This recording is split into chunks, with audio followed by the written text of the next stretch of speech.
Hello dears.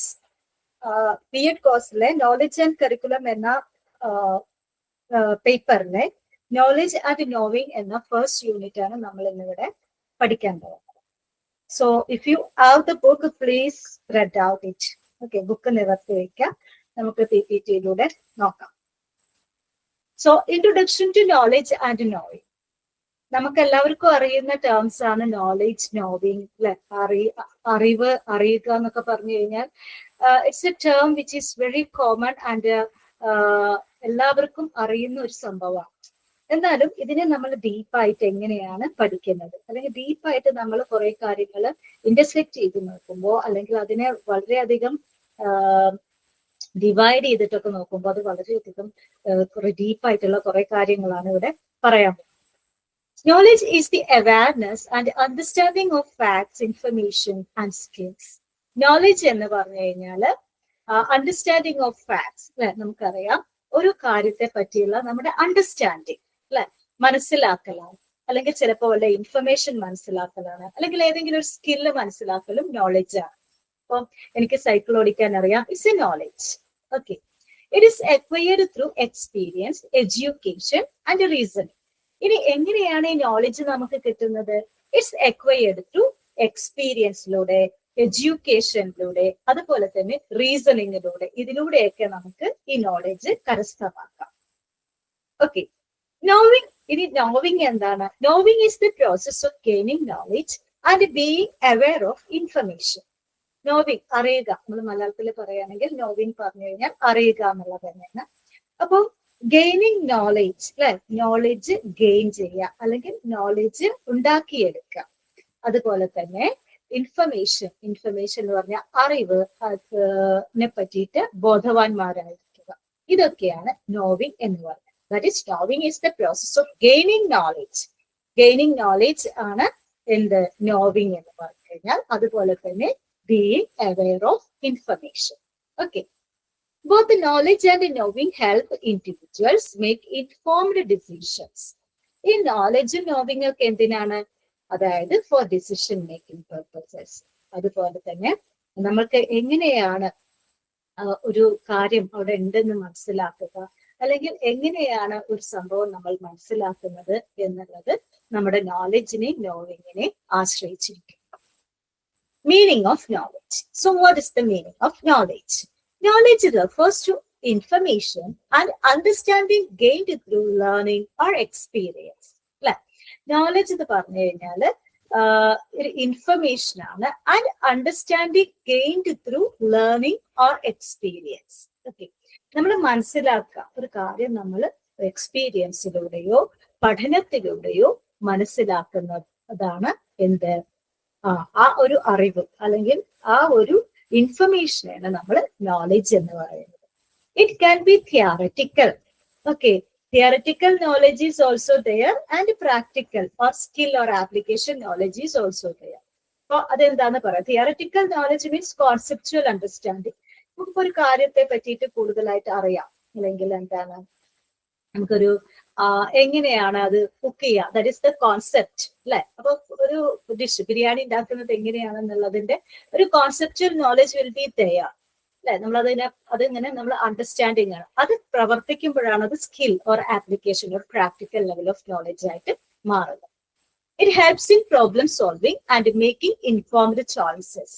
അപ്പോ ഈ knowledge എന്തിനാണ്? നമ്മള് പ്രോബ്ലം സോൾവിങ്ങിന് വളരെയധികം ഹെൽപ്പ് ചെയ്യുന്നുണ്ട്. പ്രോബ്ലം സോൾവിങ് എന്ന് പറഞ്ഞു കഴിഞ്ഞാൽ നമ്മൾ ഒരു കാര്യം എങ്ങനെയാണ് നമ്മൾ നേരിടുന്നത്, അതിന് പ്രതിസന്ധികളൊക്കെ ഉണ്ടാവുമ്പോൾ നമുക്ക് നോളജ് ഉണ്ടെങ്കിൽ നമ്മൾ പറയാറുണ്ട് അവർക്ക് നല്ല അറിവുണ്ട്, so we can ask them for help എന്നൊക്കെ പറഞ്ഞത് നമ്മൾ പറയാറുണ്ട്. അപ്പൊ അതുപോലെ തന്നെ അങ്ങനെ നമ്മുടെ പ്രോബ്ലം സോൾവിങ് സ്കിൽ, അതിൽ വളരെയധികം ഇമ്പോർട്ടന്റ് ആയിട്ടുള്ള ഒരു സംഭവമാണ് നോളജ്. ഓക്കെ, അതായത് കുറെ അറിവുണ്ടായി കഴിഞ്ഞാൽ it helps in our problem solving skill. Knowledge is built over time through observation, study and practice. Knowledge ഒരു നിമിഷം കൊണ്ട് ഉണ്ടാക്കിയെടുക്കാൻ പറ്റില്ല. എങ്ങനെയൊക്കെയാണ് നോളജ് നമുക്ക് അക്വയർ ചെയ്യാൻ പറ്റുന്നത്? ത്രൂ ഒബ്സർവേഷൻ, നമ്മൾ നിരീക്ഷണത്തിലൂടെ, അതുപോലെ പഠനത്തിലൂടെ, അതുപോലെ തന്നെ പ്രാക്ടീസിലൂടെ. നമ്മൾ കുറെ കാര്യങ്ങൾ, ഇപ്പൊ നമ്മൾ ബിരിയാണി ഉണ്ടാക്കുന്നത് ഒരു എക്സാമ്പിൾ ആയിട്ട് എടുത്താൽ മതി.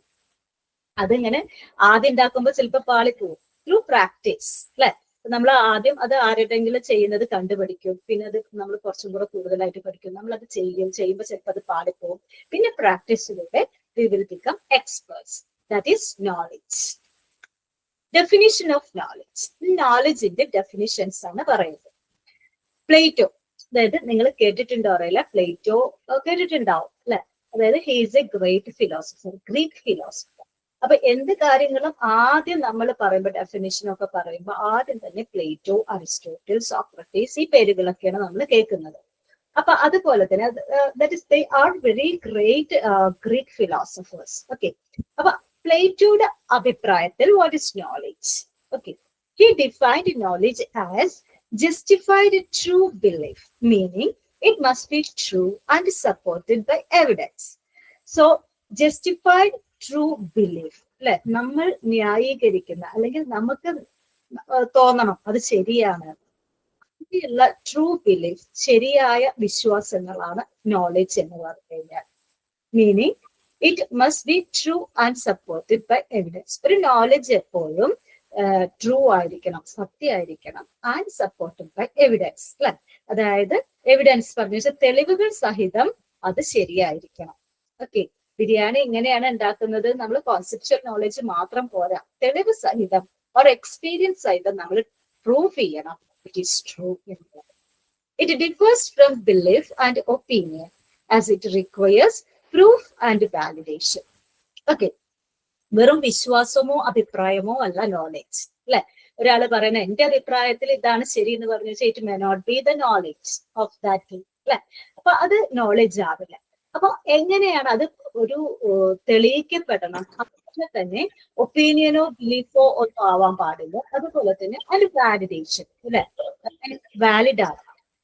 Okay, then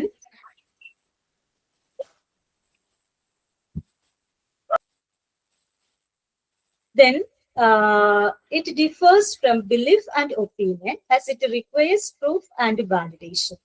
Okay, proof and validation ഉണ്ടാവണം, അതായത് തെളിവ് ഉണ്ടാവണം, അല്ലെങ്കിൽ എന്താണ് അതിന് കൂടുതലായിട്ട് വിലയിരുത്തണം. അതായത് ഇറ്റ് ഈസ് ട്രൂ എന്നുള്ളതിന്റെ ഒരു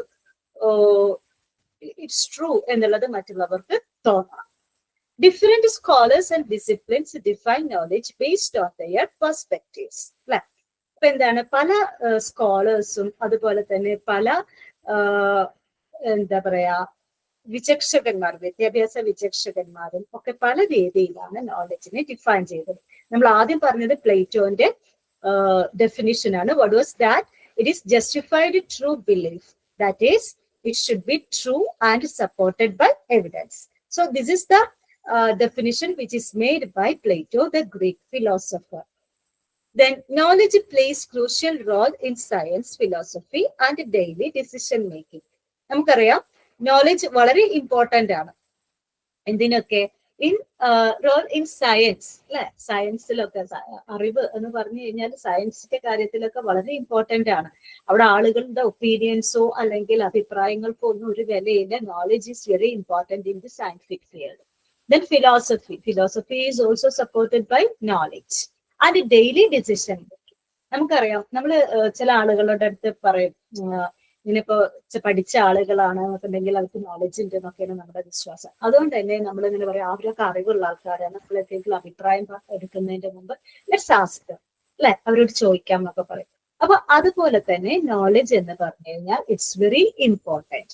it is very crucial in science, philosophy and daily decision making processes.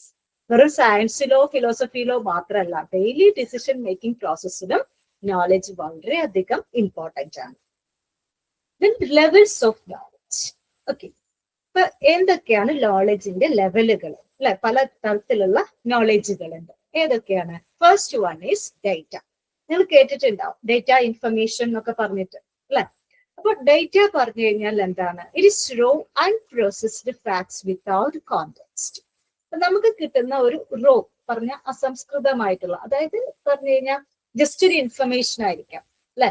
ഇപ്പൊ നമ്മൾ പറഞ്ഞില്ലേ ബിരിയാണി ഉണ്ടാക്കുന്ന എങ്ങനെയാണ്? ആ ബിരിയാണി അരി വാങ്ങിയിട്ട് ഇങ്ങനെ അടുപ്പത്തിട്ട് തിളപ്പിച്ചാൽ മതി, ഇതിന്റെ ഉള്ളിലൊക്കെ വാറ്റിയിട്ടിട്ടാൽ മതി. That is data. ഓക്കെ, പക്ഷെ അത് കിട്ടിക്കഴിഞ്ഞാൽ we cannot make biryani out of that.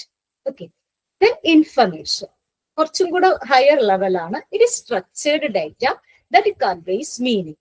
Okay, അപ്പൊ ഇൻഫർമേഷൻ എന്ന് പറഞ്ഞാൽ കുറച്ചും കൂടെ റിഫൈൻഡ് ആയിട്ടുള്ള ഡേറ്റയാണ്, സ്ട്രക്ചേർഡ് ആണ്. അപ്പൊ ആദ്യം വെള്ളം എടുക്കുക, തിളപ്പിക്കുക, അതിലരിയിടുക, അതിൽ ഇങ്ങനത്തെ ഇൻഗ്രീഡിയൻസ് ഒക്കെ ചേർക്കുക. അതേസമയം അപ്പുറത്തെ സ്റ്റവില് ചിക്കൻ നമ്മൾ പൊരിച്ചു വെക്കുക എന്നൊക്കെ പറഞ്ഞിട്ട് കുറച്ച് സ്ട്രക്ചേർഡ് ആയിട്ടുള്ള അല്ലെങ്കിൽ കുറച്ച് സ്റ്റെപ്പ് ബൈ സ്റ്റെപ്പ് ആയിട്ടുള്ള ഡേറ്റ അല്ലെങ്കിൽ കുറച്ച് പ്രൊസീജിയേഴ്സ് പറയുക അല്ലെങ്കിൽ കുറച്ച് സ്ട്രക്ചേർഡ് ആയിട്ടുള്ള കാര്യങ്ങൾ പറയുന്നതിനാണ് നമ്മൾ ഇൻഫർമേഷൻ എന്ന് പറയുക. അപ്പൊ അത് വെച്ചിട്ട് നമുക്ക് കുറച്ചൊക്കെ കാര്യങ്ങൾ ചെയ്യാൻ പറ്റും. That is information. Okay, then knowledge അല്ലെ, അടുത്ത പടിയാണ് നോളേജ് എന്ന് പറഞ്ഞു കഴിഞ്ഞാൽ. What is knowledge? The integration of information with experience and reasoning. Okay, അപ്പൊ നമ്മൾ ഇൻഫർമേഷനെ എക്സ്പീരിയൻസും നമ്മുടെ ബുദ്ധിയും വെച്ചിട്ട് കുറച്ചും കൂടെ റിഫൈൻ ചെയ്യുമ്പോഴാണ് അത് നോളജ് ആവുന്നത്. ഓക്കെ, ബിരിയാണി നമ്മൾ ഉണ്ടാക്കി ആദ്യത്തെ പ്രാവശ്യമൊക്കെ കുറച്ച് പാടിപ്പോയി, പക്ഷെ നമ്മൾ പിന്നെ എന്താണ് ഈ ഇൻഫർമേഷനും കുറച്ച് 2-3 പ്രാവശ്യം ഉണ്ടാക്കുമ്പോൾ നമുക്ക് കുറച്ചും കൂടെ എക്സ്പീരിയൻസ്ഡ് ആവും. അപ്പൊ നമ്മൾ ലിസ്റ്റിലുള്ള അല്ലെങ്കിൽ പ്രിസ്ക്രൈബ്ഡ് ഫോർമാറ്റിൽ അല്ലാതെ തന്നെ ഉള്ള രീതിയിൽ നമ്മൾ എന്ത് ചെയ്യാൻ തുടങ്ങും? ബിരിയാണി ഉണ്ടാക്കാൻ തുടങ്ങും അല്ലെ, നമ്മുടെ റീസണിങ്ങും നമ്മുടെ ബുദ്ധിയൊക്കെ വെച്ചിട്ട്. അതാണ് നോളജ് എന്ന് പറഞ്ഞു കഴിഞ്ഞാൽ. അപ്പൊ കുറച്ചും കൂടെ അതിനൊരു പെർഫെക്ഷൻ ഉണ്ടാവും. Okay, that is integration of information with experience and reasoning is known as knowledge. Integration of information with experience and reasoning, that is knowledge. Then കുറച്ചും കൂടെ higher level of knowledge ആണ് wisdom എന്ന് പറഞ്ഞു കഴിഞ്ഞാൽ. The ability to apply knowledge effectively in various situations. എവിടെ വേണമെങ്കിലും പോയിട്ട് ബിരിയാണി ഉണ്ടാക്കാനുള്ള കഴിവാണ് വിസ്ഡം. അതായത് ബിരിയാണി ഒരു ജസ്റ്റ് ഒരു എക്സാമ്പിൾ ആണ്, നിങ്ങൾക്ക് മനസ്സിലാവാൻ വേണ്ടി പറയാം. അപ്പം ability to apply knowledge effectively, that is wisdom എന്ന് പറഞ്ഞു കഴിഞ്ഞാൽ. ഇപ്പൊ നോളേജ് ആൻഡ് വിസ്ഡത്തെ പറ്റിയിട്ട് പല രീതിയിൽ ആളുകൾ എക്സാമ്പിൾസ് പറയാറുണ്ട്. ഇപ്പൊ നമുക്കിപ്പോ അറിയാം, ഒരു കാര്യത്തിൽ ഒരു സാഹചര്യത്തിൽ നമ്മൾ പ്രവർത്തിക്കുന്നത് അല്ലെ, അത് നമ്മുടെ നോളജ് അനുസരിച്ചിട്ടാണ്, അതേസമയം നമ്മുടെ വിസ്ഡം അനുസരിച്ചിട്ടാണ്. ഇപ്പം നമുക്കറിയാം, ഇപ്പോ പാവങ്ങളെ സഹായിക്കണം നമുക്ക് കേട്ടിട്ടുണ്ടായിരിക്കും. ഇപ്പൊ പാവങ്ങളെ എങ്ങനെ സഹായിക്കണം എന്നുള്ളതാണ്, പാവങ്ങളെ സഹായിക്കണം എന്നുള്ളത് നമ്മുടെ നോളജ് ആണ്. എങ്ങനെ സഹായിക്കണം? ഓക്കെ, അപ്പൊ how to apply our knowledge അല്ലെ. അപ്പൊ അവിടുന്ന് പാവങ്ങളെ കണ്ടെത്തണം, എങ്ങനെയാണ് നമുക്ക് പാവങ്ങളാണെന്ന് അവർ ഐഡന്റിഫൈ ചെയ്യാൻ പറ്റുക? That is our wisdom. Then types of knowledge, a priori and a posteriori. ഇപ്പൊ 2 തരത്തിലുള്ള നോളജ് ആണ്, a priori and a posteriori. A priori knowledge is independent of experience, such as mathematical truths. അപ്പൊ a priori knowledge എന്ന് പറഞ്ഞു കഴിഞ്ഞാൽ independent of experience, അതായത് experience ഇല്ലെങ്കിലും ചില ട്രൂത്തുകൾ ഉണ്ടായിരിക്കും. പണ്ട് മുതലേ നമ്മൾ കേൾക്കുന്ന കുറച്ച് ട്രൂത്തുകൾ ഉണ്ട്, ലൈക്ക് മാത്തമാറ്റിക്കൽ ട്രൂത്ത്സ് അല്ലെ. അതായത് 1+1 2 തന്നെയാണ്. അത് നമ്മൾ എത്ര എക്സ്പീരിയൻസ് ചെയ്താലും 1+1 2 തന്നെയാണ്. ഒരു എക്സ്പീരിയൻസും ഇല്ലാത്ത ആൾക്കാർക്കും 1+1 2. Okay, that is A priori knowledge. പിന്നെ എ പോസ്റ്ററിയോറി നോളജ് പറഞ്ഞു വെച്ചാൽ it is derived from sensory experiences and observations. നമ്മൾ ഇതിന്റെ ജസ്റ്റ് ഓപ്പോസിറ്റ് ആണ്. അതായത് നമ്മൾ നമ്മുടെ സെൻസസ് ഉപയോഗിച്ച് എക്സ്പീരിയൻസ് ചെയ്ത് നമ്മുടെ ഒബ്സർവേഷനിലൂടെ നമ്മൾ ഡിറൈവ് ചെയ്തെടുക്കുന്ന തരത്തിലുള്ള ഒരു നോളജ് ആണ് എപ്പിസ്ട്രിയോറി. ഓക്കെ, അപ്പോ ഇത് രണ്ടും, മറ്റേത് എന്താണ് 1+1 പറഞ്ഞു വെച്ചാൽ 2 തന്നെയാണ്. നേരെ മറിച്ച് ഇപ്പൊ എപ്പിസ്ട്രിയോറിക്ക് ഒരു എക്സാമ്പിൾ പറഞ്ഞുതരാം. ഇപ്പൊ നമ്മള് ഒരു അതായത് നമ്മൾ നേരത്തെ പറഞ്ഞു ഒരു പാവങ്ങളെ സഹായിക്കുക എന്ന് പറഞ്ഞു കഴിഞ്ഞാൽ, ഈ പാവങ്ങളെ നമ്മൾ ഐഡന്റിഫൈ ചെയ്യുക, അല്ലെങ്കിൽ എങ്ങനെയാണ് അവരെ ഒബ്സർവ് ചെയ്തിട്ട് അല്ലെ, നമ്മുടെ എക്സ്പീരിയൻസിലൂടെയോ ഒബ്സർവേഷൻസിലൂടെയാണ് നമ്മൾ മനസ്സിലാക്കുന്നത് ചില ആളുകൾ അത് ഡിസേർവ് ചെയ്യുന്നുണ്ട് അല്ലെ, നമ്മുടെ സഹായം ഡിസേർവ് ചെയ്യുന്നുണ്ട്. അപ്പൊ അങ്ങനത്തെ ആ ഒരു ഒബ്സർവേഷൻസിലൂടെയും എക്സ്പീരിയൻസിലൂടെയാണ് അത് നടക്കുള്ളൂ. അല്ലാതെ ട്രൂത്ത് മാത്രം വെച്ച് നോക്കിക്കഴിഞ്ഞാൽ may be we will be cheated. Okay, അപ്പൊ അതാണ് എപ്പിസ്ട്രിയോറി നോളജ് എന്ന് പറയുന്നത്. അപ്പൊ എപ്രിയോറി പറഞ്ഞു വെച്ചാൽ independent of experience such as mathematical truths. Okay, a posteriori പറഞ്ഞു കഴിഞ്ഞാൽ എന്താണ്? Derived from sensory experiences. Okay, and observations and experiences. A priori knowledge is based on logical and deductive reasoning. Okay, 1 plus 1 എങ്ങനെ ഏത് logic വെച്ച് നോക്കിക്കഴിഞ്ഞാലും 1 plus 1 is 2. Okay, so it is based on reasoning and logical reasoning and deductive reasoning. A priori knowledge relies on empirical evidence and experimentation. മറ്റേതാണെങ്കിൽ എവിഡൻസുകളും അതുപോലെ തന്നെ experimentation, കുറെ പരീക്ഷണ നിരീക്ഷണങ്ങളിലൂടെയൊക്കെയാണ് എപിസ്ട്രിയോറി knowledge ഉണ്ടാക്കിയെടുക്കുന്നത്. Then types of knowledge, explicit and tacit. Two types of knowledge are there. They are കുറെ varieties of നോളജിന്റെ പല രീതിയിൽ അതിനെ divide ചെയ്യുന്നുണ്ട്. അതിൽ ഒരു ഡിവിഷൻ ആണ് explicit and tacit knowledge. So explicit knowledge is recorded and easily shared, such as textbooks and manuals. അപ്പോൾ നമ്മുടെ എക്സ്പ്ലിസിറ്റ് നോളജിന് എക്സാമ്പിൾ ആണ് നമ്മുടെ ടെക്സ്റ്റ് ബുക്ക് ഒക്കെ. ഈ ടെക്സ്റ്റ് ബുക്കിലൊക്കെ ഒരുപാട് നോളജുകൾ ഉണ്ട് അല്ലെ, ഒരുപാട് അറിവുകളുണ്ട്. അപ്പൊ അങ്ങനെ ട്രാൻസ്ഫർ ചെയ്യാൻ പറ്റുന്ന തരത്തിലുള്ള നോളജ് ആണ് എക്സ്പ്ലിസിറ്റ് നോളജ് എന്ന് പറയുന്നത്. Explicit knowledge can be recorded and easily shared, such as text and manuals. Tacit knowledge is personal, experiential knowledge that is difficult to articulate. Tacit knowledge പറഞ്ഞു വെച്ചാൽ പേഴ്സണൽ ആണ്, through experience ആണ്. അതായത് നമ്മളിപ്പോ ചില ആളുകൾ പറയാറില്ല, നമുക്ക് കുറെ പഠിച്ചു കഴിഞ്ഞാൽ അവർക്ക് അത്ര വലിയ അറിവൊന്നുമില്ല. ഓക്കെ, അറിവ് not in the case of their textbook knowledge അല്ലെ. അപ്പൊ ടെക്സ്റ്റ് ബുക്ക് നോളജ് അവർക്ക് ഉണ്ടായിരിക്കാം, എന്നാലും അവർക്ക് ഒരു പക്ഷേ അറിവുണ്ടായിക്കൊള്ളണമെന്നില്ല. അപ്പൊ അത് ചിലതൊക്കെ എക്സ്പീരിയൻസിലൂടെയൊക്കെയാണ് വരുന്നത്.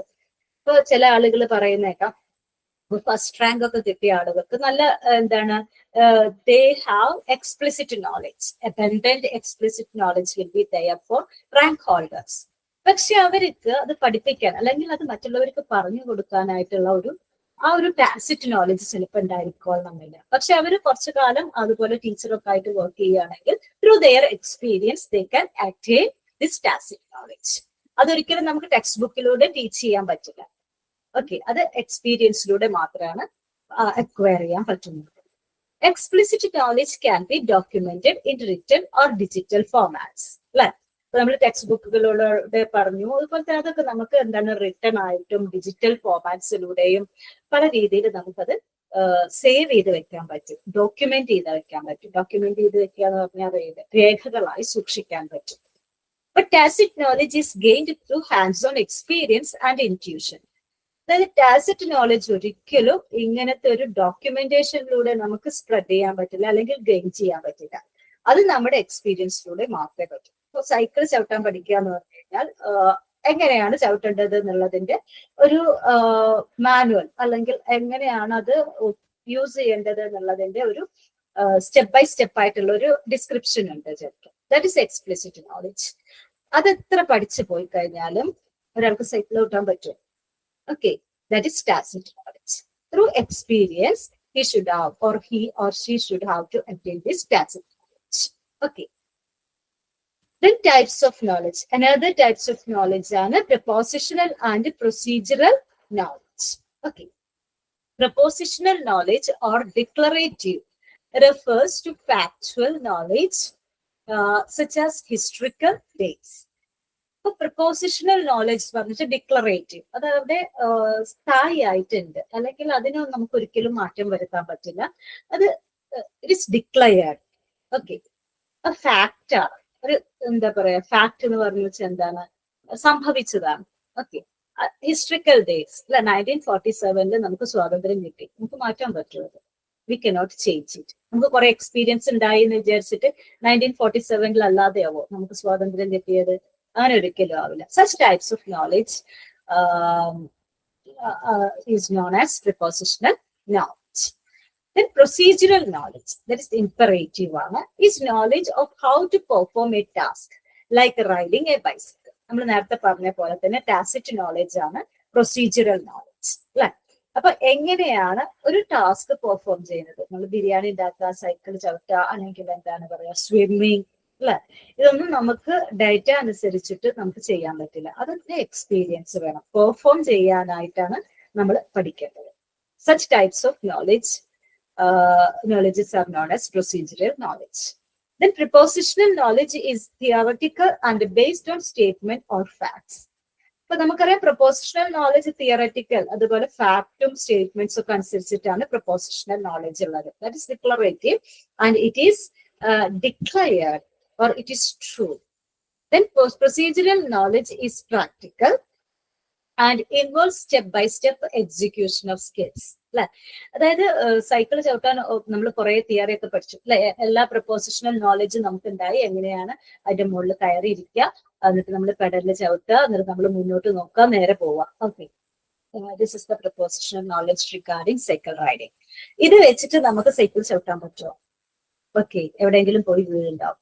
അപ്പൊ അതിന് വേണ്ടിയിട്ട് നമ്മൾ എന്താണ്, procedural knowledge is practical. Okay, അപ്പൊ പ്രാക്ടിക്കൽ ആയിട്ട് and involve step by step. ആദ്യം നമുക്ക് ബാലൻസ് ഉണ്ടാക്കണം. സൈക്കിളിൽ കയറി ഇരുന്നിട്ട് സ്ട്രെയിറ്റ് ആയിട്ട് നോക്കിയിട്ട് ബാലൻസ് ഉണ്ടാക്കണം. പിന്നെ പതുക്കെ ചവിട്ടാൻ തുടങ്ങണം അല്ലെ. ഈ രീതിയിൽ ബാലൻസ്ഡ് ആയിട്ട് പോകണം. ഈ രീതിയിലാണ് നമുക്ക് സൈക്കിൾ ചവിട്ടാൻ പഠിക്കാൻ പറ്റുള്ളൂ. That is procedural knowledge. Kinds of knowledge: authoritative and scientific. Okay, എന്താണ് അതോറിറ്റേറ്റീവ് നോളജ് എന്ന് പറയുന്നത്? It is derived from experts, institutions or traditions. Authoritative knowledge എങ്ങനെയാണ്? എക്സ്പേർട്ടിൽ നിന്നും ഇൻസ്റ്റിറ്റ്യൂഷൻസിൽ നിന്നും ട്രഡീഷൻസിൽ നിന്നും നമ്മൾ അക്വയർ ചെയ്യുന്ന ടൈപ്പുള്ള നോളജ് ആണ് അതോറിറ്റേറ്റീവ് നോളജ്. അതോറിറ്റികളിൽ നിന്ന് ഡിറൈവ് ചെയ്തിട്ടുള്ള നോളജ് ആണ് അതോറിറ്റേറ്റീവ് നോളജ്. ഓക്കെ, അതായത് സ്കൂളിൽ പോയി പഠിക്കുന്ന നോളജ്, അതൊക്കെ അതോറിറ്റേറ്റീവ് നോളജ് ആണ്. അതുപോലെ തന്നെ എക്സ്പേർട്സിൽ നിന്നൊക്കെ, ഇപ്പൊ നമ്മൾ പ്ലേറ്റോന്റെ ഡെഫിനിഷൻ എന്നൊക്കെ പറഞ്ഞിട്ട് പഠിച്ചില്ലേ. So he's an expert in that case, or he's A philosopher, great philosopher. അപ്പൊ അതുകൊണ്ട് തന്നെ അവിടെ നിന്നൊക്കെ പഠിക്കുന്ന നോളജ് ആണ്, അല്ലെങ്കിൽ അവിടെ നിന്നൊക്കെ കിട്ടുന്ന തരത്തിലുള്ള നോളജ് ആണ് അതോറിറ്റേറ്റീവ് നോളജ് എന്ന് പറയുന്നത്. സയന്റിഫിക് നോളജ് എങ്ങനെയാണ്? It is based on systematic research, experiments and empirical evidences. അത് സയന്റിഫിക് പ്രൊസീജിയേഴ്സിലൂടെ, സയന്റിഫിക് എക്സ്പെരിമെന്റ്സിലൂടെ, എംപിരിക്കൽ എവിഡൻസ് അല്ലെ, അതായത് കുറെ പരീക്ഷണ നിരീക്ഷണങ്ങളിലൂടെ, തെളിവുകളിലൂടെ ഒക്കെ കണ്ടുപിടിക്കുന്നതാണ് scientific knowledge. Okay, authoritative knowledge is derived from experts, institutions or traditions. But scientific knowledge is based on systematic research, experiments, and empirical evidences. Okay. The authoritative knowledge is often used in law, medicine, and education. Okay. ഈ authoritative knowledge എവിടെയൊക്കെയാണ് നമ്മൾ ഉപയോഗിക്കുന്നത്? എല്ലാ രീതിയിലും. നമ്മുടെ എഡ്യൂക്കേഷനിലാവട്ടെ, law, medicine, എല്ലാത്തിലും കുറെ theoretical knowledge വേണ്ടി തയ്യാറാണ്. Scientific knowledge it evolves through continuous research and validation അല്ലെ. അതായത് നമുക്കറിയാം സയന്റിഫിക് നോളജ്, ഒരു സുപ്രഭാതത്തിൽ ഒരു സയന്റിസ്റ്റിന് കുറെ നോളജ് ഉണ്ടാക്കാൻ അല്ലെങ്കിൽ കുറെ കണ്ടുപിടുത്തങ്ങൾ നടത്താൻ പറ്റില്ല. കുറെ കാര്യങ്ങൾ അയാൾ കുറെ കാലങ്ങളായിട്ട് കണ്ടിന്യൂസ് ആയിട്ട് ഒബ്സർവ് ചെയ്ത് റിസർച്ച് നടത്തിയിട്ട് വാലിഡ് ആണെന്ന് അയാൾ തന്നെ സ്ഥാപിച്ചാൽ മാത്രമേ അയാൾക്ക് എന്ത് ചെയ്യാൻ പറ്റുള്ളൂ, അതൊരു സയന്റിഫിക് നോളജ് ആണെന്ന് പ്രൂവ് ചെയ്യാൻ പറ്റുള്ളൂ. നമ്മള് കേട്ടിട്ടുണ്ടാവും ഐസക് ന്യൂട്ടനൊക്കെ തലയിൽ ആപ്പിൾ വീണിട്ടാണ് എന്താണ് കണ്ടുപിടിച്ചത്, എന്താണ് ഗ്രാവിറ്റി കണ്ടുപിടിച്ചത്. ആ ആപ്പിള് വീണ വഴി തന്നെ അയാൾ പോയിട്ട് എഴുതി വെക്കുകയല്ല ചെയ്തത്. എന്താണ്? It is due to gravity that things are falling down എന്ന് അയാൾ കണ്ടുപിടിച്ചത് ആ ഒരൊറ്റ ആപ്പിള് വീണിട്ട് ആ ഒരു നിമിഷം കൊണ്ടല്ല. അയാൾ കുറെ സമയം അത് വീണ്ടും ഒബ്സർവ് ചെയ്തു അല്ലെ, എന്തുകൊണ്ടാണ് തിങ്സ് ഒക്കെ താഴെ വരുന്നത്. അങ്ങനെ ഒബ്സർവ് ചെയ്ത് പതുക്കെ അയാൾ കുറെ തിയറീസ് ഉണ്ടാക്കി. അങ്ങനെ കുറെ മാത്തമാറ്റിക്കൽ ഇക്വേഷൻസ് അല്ലെ, അത് വളരെ ഇമ്പോർട്ടന്റ് ആണ്. അതിലൂടെയൊക്കെയാണ് അയാൾ പ്രൂവ് ചെയ്തത് that is through due to gravity things are falling down or the earth is attracting things towards its center എന്നൊക്കെ അയാൾ കണ്ടുപിടിച്ചത്. അപ്പം ഒരൊറ്റ നിമിഷത്തിലൊന്നും ഒരിക്കലും നമുക്ക് സയന്റിഫിക് നോളജ് ഉണ്ടാക്കാൻ പറ്റില്ല. Through constant observations or continuous research and validation scientific knowledge is made. Kinds of knowledge: empirical and rational. ഇനി രണ്ട് തരത്തിലുള്ള നോളജ് ഉണ്ട്, എംപിരിക്കൽ, റേഷണൽ. എംപിരിക്കൽ എന്ന് പറഞ്ഞാൽ നമ്മൾ നേരത്തെ പറഞ്ഞ പോലെ റിസർച്ചിലൂടെ അതുപോലെ കണ്ടുപിടിക്കുന്നത്, ഒബ്സർവേഷനിലൂടെ. റേഷണൽ പറഞ്ഞാൽ with reason.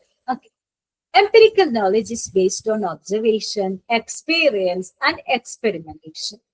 Okay, based on observation അല്ലെ, ഒരു കാര്യം കുറെ കാലം ഒബ്സർവ് ചെയ്ത് എക്സ്പീരിയൻസ് ചെയ്ത് അതുപോലെ തന്നെ എക്സ്പെരിമെന്റേഷൻ അല്ലെ, കുറെ പരീക്ഷണങ്ങളൊക്കെ നടത്തി പരീക്ഷണ നിരീക്ഷണങ്ങളിലൂടെ എക്സ്പീരിയൻസിലൂടെ എത്തിപ്പെടുന്ന അല്ലെങ്കിൽ അക്വയർ ചെയ്യുന്ന ടൈപ്പ് ഓഫ് നോളജ് ആണ് എംപിരിക്കൽ നോളജ്.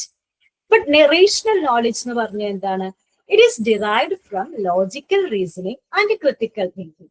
അപ്പൊ നമുക്ക് ചില ഒരു സ്ഥലത്ത് നമ്മൾ കുറെ എങ്ങനെ ആക്ട് ചെയ്യണം അല്ലെങ്കിൽ എന്ത് പറയണം എന്നുള്ളത് നമ്മൾ ഒരിക്കലും പുസ്തകത്തിൽ പഠിച്ച പോലെ നമുക്ക് ഒരിക്കലും പറയാൻ പറ്റില്ല. അത് this is our rational knowledge. Okay, അത് നമ്മുടെ റീസണിങ്ങിൽ നിന്നും ക്രിട്ടിക്കൽ തിങ്കിങ് എന്ന് പറഞ്ഞു കഴിഞ്ഞാൽ എന്താണ്? നമ്മൾ വിമർശന ബുദ്ധിയോടുകൂടി ചിന്തിക്കാം. എന്ത് കാര്യങ്ങളും ഇത് ഇങ്ങനെയാണെന്ന് പറയുമ്പോൾ ഓക്കെ എന്ന് പറഞ്ഞ് അനുസരിക്കുക അല്ലാതെ ഓക്കെ എന്തുകൊണ്ടാണ് why it is so എന്നുള്ളത് ചിന്തിക്കുന്നതിനെയാണ് നമ്മൾ ക്രിട്ടിക്കൽ തിങ്കിങ് എന്ന് പറയുന്നത്. അപ്പൊ ഈ വിമർശനാത്മക ബുദ്ധിയൊക്കെ ഉണ്ടാവുമ്പോഴാണ് നമുക്ക് എന്ത് ചെയ്യാൻ പറ്റുന്നത്? കൂടുതലായിട്ട് ലോജിക്കലി തിങ്ക് ചെയ്യാൻ പറ്റുന്നത്, റീസണിങ് നടത്താൻ പറ്റുന്നത്. ഓക്കെ, അപ്പൊ അങ്ങനത്തെ ടൈപ്പ് ഓഫ് നോളജ് ആണ് റേഷണൽ നോളജ് എന്ന് പറയുന്നത്. Rational knowledge is derived from logical reasoning and critical thinking. But empirical knowledge is based on observation, experience, and experimentation. Okay. Then empirical knowledge is common in scientific research and daily experiences. So empirical knowledge എങ്ങനെയാണ്? It is common in scientific research. Okay. Scientific research വളരെയധികം common ആണ് എന്ത്? This empirical knowledge. അതായത് നമ്മൾ പരീക്ഷണ നിരീക്ഷണങ്ങൾക്കൊക്കെ വളരെയധികം importance ഉണ്ട് എവിടെ? സയന്റിഫിക് റിസർച്ചിൽ. അപ്പോൾ ഈ എംപിരിക്കൽ, അതായത് ഒബ്സർവേഷൻ, എക്സ്പീരിയൻസ്, എക്സ്പെരിമെന്റേഷൻ ഒക്കെ എവിടെയാണ് വരുന്നത്? സയന്റിഫിക് റിസർച്ചിലാണ്. Okay, then rational knowledge helps in theoretical reasoning and philosophical debates. അപ്പോൾ ഡിബേറ്റിലും അതുപോലെ നമുക്ക് എന്തൊക്കെ പറയണം എന്നുള്ളൊരു കഴിവുണ്ടല്ലോ, that is rational knowledge. Okay, അപ്പം തിയററ്റിക്കൽ ഡിബേറ്റ്സിലായാലും അതുപോലെ തന്നെ ഫിലോസഫിക്കൽ ഡിബേറ്റ്സിലായാലും തിയററ്റിക്കൽ റീസണിങ്ങിലും മറ്റുള്ളവരോടൊക്കെ വാദിക്കുമ്പോൾ പിന്നെ നമുക്ക് ചിലപ്പോൾ കുറച്ച് കഴിഞ്ഞാൽ തോന്നും അത് അങ്ങനെ പറയുന്നത് അല്ലെ, ഞാൻ ഇങ്ങനെ പറയരുതായിരുന്നു. അപ്പൊ അതെന്താന്ന് വെച്ചാൽ ബിക്കോസ് ഓഫ് അവർ റീസൺ, നമ്മൾ ആ സമയത്ത് ആ റീസൺ ഉപയോഗിച്ച് ചിന്തിച്ചില്ല. അപ്പൊ that is rational knowledge. Then വീണ്ടും കൈൻഡ്സ് ഓഫ് നോളജ്. നിങ്ങൾ കൺഫ്യൂസ്ഡ് ആവരുത്, പല തരത്തില് സെയിം തന്നെയാണ് പറയുന്നത്, പക്ഷെ പല പേരിലാണ് അറിയപ്പെടുന്നത് എന്ന് മാത്രം. കൈൻഡ്സ് ഓഫ് നോളജ് ആണ് pragmatic and domain specific. So what is meant by pragmatic knowledge? It focuses on practical applications and real world problem solving. അപ്പൊ പ്രാഗ്മാറ്റിക് പ്രാക്ടിക്കൽ അങ്ങനെ ചിന്തിച്ചാൽ മതി. Pragmatic practical. Okay, and applications and real world problem solving. Real world problem solving ആണ്. Problem solving എന്ന് പറഞ്ഞു കഴിഞ്ഞാൽ ഒരു പ്രതിസന്ധി ഘട്ടങ്ങളിലൊക്കെ സോൾവ് ചെയ്യാൻ പറ്റും പറഞ്ഞു കഴിഞ്ഞാൽ അതിനൊരു സൊല്യൂഷൻ കണ്ടെത്തുക, അല്ലെങ്കിൽ ഒരാളൊരു അഭിപ്രായം ചോദിച്ചു കഴിഞ്ഞാൽ അതിനൊരു നല്ല ഉത്തരം കൊടുക്കുക, അല്ലെ, സജഷൻസ് കൊടുക്കുക. That is practical application or real world problem solving things. Then domain-specific knowledge is expertise in particular subject area, such as medicine or engineering. ഇപ്പൊ നമ്മളുടെ ഓരോരുത്തരുടെയും ഓരോ സബ്ജക്റ്റിലും കുറെ നോളജ് ഉണ്ടായിരിക്കും. അതിനെയാണ് ഡൊമൈൻ സ്പെസിഫിക്. ഓരോരുത്തർക്കും ഒരു ഡൊമൈൻ എന്ന് പറഞ്ഞാൽ ഓരോ ഏരിയകൾ ഉണ്ടായിരിക്കും. അതിലുള്ള നോളജ് ആണ് ഡൊമൈൻ സ്പെസിഫിക് നോളജ് എന്ന് പറഞ്ഞു കഴിഞ്ഞാൽ. ഇപ്പം എഡ്യൂക്കേഷനിൽ ഒരുപാട് നോളജ് നമ്മൾ ഇനിയിപ്പോ പഠിക്കുന്നതൊക്കെ ടൈപ്സ് ഓഫ് നോളജ് അല്ലെ, നമുക്ക് പഠിക്കുന്നതൊക്കെ എഡ്യൂക്കേഷൻ ഡൊമൈനിൽ വരുന്ന. അപ്പൊ മെഡിസിൻ ഡൊമൈനിൽ വരുന്ന അവിടെ കുറെ നോളജുകളുണ്ട് അല്ലെ. അപ്പൊ അതിനെയാണ് നമ്മൾ എന്ത് പറയുന്നത്? Domain specific knowledge. Pragmatic knowledge എന്ന് പറഞ്ഞാൽ practical application of real world problem solving knowledge. Then pragmatic knowledge is useful for decision making in business and industries. Okay. നമുക്കറിയാം എത്ര പഠിച്ചു കഴിഞ്ഞാലും ഡൊമൈൻ സ്പെസിഫിക് നോളജ് ഉണ്ടായ കഴിഞ്ഞാലും പ്രഗ്മാറ്റിക് നോളജ് ഇല്ലെങ്കിൽ, practical knowledge ഇല്ല എന്നുണ്ടെങ്കിൽ നമുക്കൊരു കാര്യം നടക്കില്ല. ബിസിനസ്സിലൊക്കെ ഏറ്റവും കൂടുതൽ വേണ്ടത് പ്രാഗ്മാറ്റിക് നോളജ് ആണ്. ഡൊമൈൻ സ്പെസിഫിക് നോളജ് വേണ്ടെന്നല്ല, but the business persons or businessmen should know how to apply those knowledge or domain specific knowledge in situations. But what are situations where decision making is very important? In എവിടെ ബിസിനസ്സിൽ decision making വളരെയധികം important ആണ്. അപ്പൊ അതുകൊണ്ട് തന്നെ such types of നോളേജിനെയാണ് നമ്മൾ എന്ത് പറയുന്നത്, പ്രഗ്മാറ്റിക് നോളേജ് എന്ന്. ഇപ്പൊ ബിസിനസ്സിലും ഇൻഡസ്ട്രീസിലും ഡൊമൈൻ സ്പെസിഫിക് എവിടെയാണ് ഇമ്പോർട്ടന്റ് ആയിട്ട് വരുന്നത്? It requires specialised education and experience. കുറെ എഡ്യൂക്കേഷനും എക്സ്പീരിയൻസിലൂടെയൊക്കെയാണ് നമുക്ക് ഡൊമൈൻ സ്പെസിഫിക് നോളജ് കിട്ടുള്ളൂ. എഡ്യൂക്കേറ്റേഴ്സ് ഇപ്പൊ ബി എഡ് എം.എഡ് അങ്ങനെ ഒരുപാട് സംഭവങ്ങളുണ്ട്. അപ്പൊ അതിലൂടെയൊക്കെയാണ് നമുക്ക് we can acquire domain specific knowledge. Further insights on knowledge. Knowledge is dynamic and evolves with new discoveries. Knowledge മാറിക്കൊണ്ടിരിക്കുന്നതാണ്. അതായത് നമുക്ക് 1ാം ക്ലാസ്സിൽ നമ്മൾ വിചാരിച്ച കാര്യങ്ങളൊന്നുമല്ല ഇപ്പൊ നമ്മുടെ ആ ഒരു നോളജ് എന്ന് പറയുന്നത്. It evolves with new discoveries. പുതിയ കാര്യങ്ങൾ അല്ലെങ്കിൽ ഏജിലൂടെ എക്സ്പീരിയൻസിലൂടെ നമ്മുടെ നോളജ് മാറിക്കൊണ്ടേയിരിക്കുന്നുണ്ട്, നമ്മുടെ അറിവുകൾ മാറിക്കൊണ്ടേയിരിക്കുന്നുണ്ട്. That is dynamic, it's not static അല്ലെ. അതായത് മാറാത്തതല്ല, മാറുന്നതാണ് നോളജ് എന്ന് പറയുന്നത്. The way knowledge is shared has changed over time, especially with the technology. ടെക്നോളജിക്ക് അനുസരിച്ച് നമുക്ക് നോളജ് മാറിക്കൊണ്ടിരിക്കുന്നുണ്ട്. വളരെ ഈസിയാണ് ഇപ്പോ നോളജ് അക്വയർ ചെയ്യാനായിട്ട്. പണ്ടൊക്കെ നമുക്ക് ഒരു അസൈൻമെന്റ് എഴുതാനൊക്കെ എന്ത് ബുദ്ധിമുട്ടായിരുന്നു. ലൈബ്രറിയിൽ പോയിരുന്നു, കുത്തിയിരുന്നു, നോട്ട്സ് എഴുതി അല്ലെ. വളരെ ബുദ്ധിമുട്ടോടെയാണ് നമ്മൾ ചെയ്തിരുന്നത്. ഇപ്പൊ നമുക്ക് എന്താണ്, everything is in our finger tips. നമുക്ക് എന്ത് ചെയ്യാൻ പറ്റും, നമുക്ക് ChatGPT അതുപോലെ തന്നെ കുറെ AI ഡിവൈസസ് അറിയാം. അപ്പൊ അവിടുന്ന് നമുക്ക് ഡയറക്ട്ലി എന്ത് ചെയ്യാൻ പറ്റും, അസൈൻമെന്റുകളൊക്കെ നമുക്ക് ഡൗൺലോഡ് ചെയ്തെടുക്കാൻ പറ്റും. അല്ല എന്നുണ്ടെങ്കിൽ പിന്നെ അതിനെ കണ്ടുപിടിക്കുക. അതായത് ചിലപ്പോ ഈ AI ഡിവൈസിനെ നമുക്ക് ടെസ്റ്റ് ചെയ്യാൻ പറ്റും അല്ലെ. അപ്പൊ അതിനും വേറെ പോംവഴികളുണ്ട്. മേക്ക് ഇറ്റ് ആസ് ഹ്യൂമൻ എന്ന് പറഞ്ഞിട്ടുള്ള പെയ്ഡ് വേർഷനിലെ ChatGPT കൊടുത്തു കഴിഞ്ഞാൽ മനുഷ്യന്മാർ എഴുതിയ പോലെ അവർ എഴുതി തരും. ഓക്കെ, അപ്പൊ അതൊരു എന്താണ് പറയാ, ടെക്നോളജിക്കും കണ്ടുപിടിക്കാൻ പറ്റും. അതായത് ടെക്നോളജി. അപ്പൊ ഈ നോളജ് എന്താണ്, ടെക്നോളജിക്ക് അനുസരിച്ച് മാറിക്കൊണ്ടിരിക്കും. ഒരു 4-5 വർഷം മുൻപൊന്നും ഈ ChatGPT എന്നുള്ള നോളജ് ഒന്നും ആർക്കും ഉണ്ടായിട്ടുണ്ടാവില്ല. AI എന്നുള്ള നോളജ് ആർക്കും ഉണ്ടായിട്ടില്ല. That is knowledge is dynamic and it is evolving or it is changing with the technology. ആദ്യം നമുക്കിപ്പോ കമ്പ്യൂട്ടർ ആയിരിക്കും വലിയ സംഭവം. ഗൂഗിളൊക്കെ ഉണ്ടായിരുന്ന സമയത്ത്, ഗൂഗിള് വന്ന സമയത്ത് എന്ത് രസമാണ് ഗൂഗിളിൽ നോക്കിക്കഴിഞ്ഞാൽ എന്തും കണ്ടുപിടിക്കാം. ഇപ്പൊ അതും വേണ്ട അല്ലെ. ഗൂഗിളിൽ വിക്കിപീഡിയയിൽ നോട്ട്സ് ഒക്കെ ഉണ്ട്, അതൊക്കെ നോക്കിയുണ്ടെങ്കിൽ അതൊക്കെ വായിച്ചു നോക്കണ്ടേ. നേരെ ഡയറക്റ്റ് ആയിട്ട് ChatGPT-യിലേക്ക് കൊടുത്തു കഴിഞ്ഞാൽ നമുക്ക് അസൈൻമെന്റ് സിമ്പിൾ ആയിട്ടുണ്ട്. അപ്പൊ അതൊക്കെ നമ്മുടെ ഒരു നോളജ് ആണ്. ഓക്കെ, ഈ ആപ്ലിക്കേഷൻസ് ഒക്കെ. Different cultures and traditions have unique perspectives on knowledge. അതായത് ഓരോ ആളുകളുടെയും അറിവുകൾ വ്യത്യസ്തമായിരിക്കും. ഇപ്പൊ നമ്മളുടെ തന്നെ ഇപ്പൊ നമ്മള് ഈ ആദിവാസികളൊക്കെ പറയില്ല, അതായത് ട്രൈബൽ പീപ്പിൾ. അപ്പൊ അവർക്കൊക്കെ കുറച്ച് വേറെ നോളജ്, അതായത് അവരുടെ നോളജ് എന്ന് പറഞ്ഞു വെച്ചാൽ ഡ്യൂ ടു ദെയർ എക്സ്പീരിയൻസ്, അതുപോലെ തന്നെ വിത്ത് ദെയർ ട്രഡീഷൻസ് ദേ അവർക്ക് ദാറ്റ് ടൈപ്പ് ഓഫ് നോളജ്. അവർക്ക് അവരുടേതായിട്ടുള്ള മരുന്നുകളുണ്ട് അല്ലെ. അതുപോലെ തന്നെ അവരൊരിക്കലും ഈ എന്താ പറയാ മോഡേൺ മെഡിസിൻ ഒന്നും ആക്സെപ്റ്റ് ചെയ്യില്ല. അത് അവർക്ക് അവരുടേതായിട്ടുള്ള മരുന്നുകളുണ്ട്, ജീവിത രീതികളുണ്ട്, അവരുടേതായിട്ടുള്ള അറിവുകളുണ്ട്. അപ്പൊ അതാണ് കൾച്ചറിലും ട്രഡീഷൻസിലും ഒക്കെ ഇതുപോലെ തന്നെ എന്താണ് ഡിഫറെന്റ് ടൈപ്സ് ഓഫ് നോളജ് ഉണ്ട്. ഓരോരുത്തർക്കും അവരവരുടേതായിട്ടുള്ള നോളജുകൾ. Applying knowledge effectively requires critical thinking and analysis. Knowledge apply ചെയ്യുക എന്ന് പറയുന്നത് വളരെ ഇമ്പോർട്ടന്റ് ആണ്. നമുക്ക് എത്ര നോളജ് ഉണ്ടായിട്ടും കാര്യമില്ല, അത് വേണ്ട സമയത്ത് വേണ്ട രീതിയിൽ നമ്മൾ അപ്ലൈ ചെയ്യണം. അതിന് we should have to process critical thinking.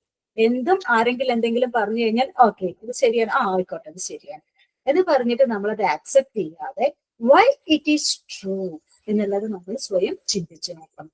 അതിനെയാണ് നമ്മൾ ക്രിട്ടിക്കൽ തിങ്കിങ് എന്ന് പറയുന്നത്. ഈ ക്രിട്ടിക്കൽ തിങ്കിങ് ഇല്ലാത്ത ആളുകൾക്ക് ഡിസിഷൻ മേക്കിംഗ് പവർ ഉണ്ടാവില്ല. They cannot apply their knowledge effective. അവർ എത്ര പഠിച്ചു കഴിഞ്ഞാലും അവർക്ക് എന്ത് ചെയ്യാൻ പറ്റില്ല, ആ നോളജ് അപ്ലൈ ചെയ്യാൻ പറ്റില്ല. Then types of knowledge. വീണ്ടും propositional knowledge. It means knowing that something is true. For example, knowing that water boils at 100 degrees Celsius. That is propositional knowledge. അതായത് ഫാക്ട്സ്, നമ്മൾ നേരത്തെ പറഞ്ഞിട്ടുള്ള പോലെ ഫാക്ട്സ് ആണ് പ്രൊപ്പോസിഷണൽ നോളജ് എന്ന് പറഞ്ഞാൽ. 100 ഡിഗ്രി ആകുമ്പോൾ വെള്ളം തിളയ്ക്കും, അതാണ്. അതായത് മാത്തമാറ്റിക്കൽ ട്രൂത്ത്സും ഫാക്ട്സും ഒക്കെയാണ് നമ്മൾ പറഞ്ഞത്. It is expressed expressed using statements or prepositions that can be either true or false. അല്ലെ, അതായത് ചിലപ്പോൾ അത് ട്രൂ ആയിരിക്കാം, അല്ലെങ്കിൽ എന്താണ് either true or false. ചിലപ്പോ നമുക്ക് പറയാം എന്താണ് വാട്ടർ ബോയിൽസ് അറ്റ് 70 degrees എന്ന് പറഞ്ഞു വെച്ചാൽ ഇറ്റ്സ് ഫാൾസ്. അപ്പൊ ട്രൂ ഓർ ഫാൾസ് ബേസിലാണ് this mathematical knowledge or prepositional knowledge. This kind of knowledge is used in academic subjects such as history, science and logic. ഹിസ്റ്ററിയിലും സയൻസിലും ഒക്കെ ഇതുപോലത്തെ നോളജ് ആണ്. അത് നമ്മൾ നേരത്തെ പറഞ്ഞില്ലേ 1947 സ്വാതന്ത്ര്യം കിട്ടിയത്. അത് മാറ്റാൻ പറ്റില്ല. 1946 ആക്കാൻ പറ്റുമോ? Through our experience or through our observations പറ്റില്ല. അപ്പൊ അതാണ് പ്രൊപ്പോസിഷണൽ നോളജ് എന്ന് പറയുന്നത്. It can be easily communicated and shared using language, making it useful for teaching and discussion. അപ്പം നമ്മൾ ഈ കോളേജിലും സ്കൂളിലൊക്കെ പഠിക്കുന്ന കുറെ കാര്യങ്ങൾ ഈ പ്രൊപ്പോസിഷണൽ നോളജ് ആണ് അല്ലെ. അത് നമ്മൾക്ക് കുറെ സയന്റിഫിക് നോളജ് തന്നെയാണ് എന്ത് water boils at 100 degrees Celsius എന്ന് പറഞ്ഞിട്ട്. പക്ഷെ നമുക്കതിന്റെ സയന്റിഫിക് വശങ്ങളൊന്നും ചിന്തിക്കുന്നതിനേക്കാൾ ഉപരി പണ്ട് മുതലേ നമ്മൾ അതൊരു പ്രൊപ്പോസിഷണൽ നോളജ് ആയിട്ടാണ് പഠിക്കുന്നത്.